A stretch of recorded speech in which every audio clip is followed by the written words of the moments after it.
Guys আজকে ধুরন্ধর 2 দেখতে যাচ্ছি।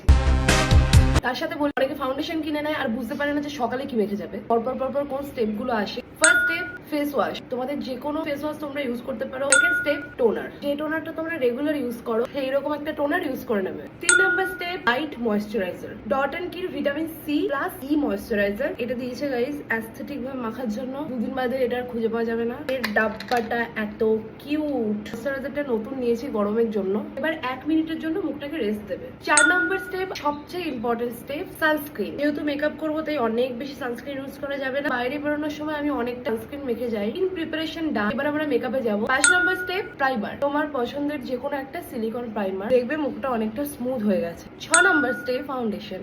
এবার একটা আমার কথা আছে, অনেকেই গরমকালে বিবি ক্রিম, সিসি ক্রিম এই ধরনের জিনিসগুলো প্রেফার করে, কিন্তু আমি করি না। এটার যে টেক্সচার, এটা যে কভারেজ দেয়, শুধুমাত্র মার্সেল বিবি ক্রিমের কথা আমি বলছি না, যে কোনো বিবি ক্রিম, যে কোনো সিসি ক্রিম দুপুর বেলা ইউজ করা আমার মনে হয় না খুব একটা ভালো হয়। আমার স্কিনে যেটা মাখলে আমার বেশি ভালো লাগে, ফাউন্ডেশন কম পরিমাণ সুগারের এই হাই কভারেজ ফাউন্ডেশনটাই আজকে ইউজ করবো। পরিমাণে অনেকটা কম। সবচেয়ে সেফ হলো প্রথমে গালে অ্যাপ্লাই করা। তোমরা চাইলে বিউটি ব্লেন্ডার দিয়েও ব্লেন্ড করতে পারো। দেখো কভারেজ, এই যে দুটো গালে দিয়ে নিয়েছি। গালে একটা হিউজ ট্যান দেখা যাচ্ছে।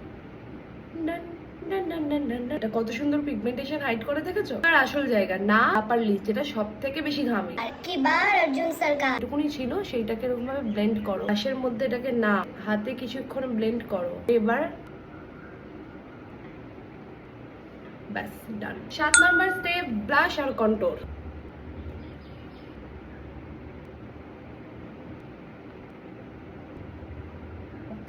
দিয়ে নিয়ে ব্রাশে নিয়ে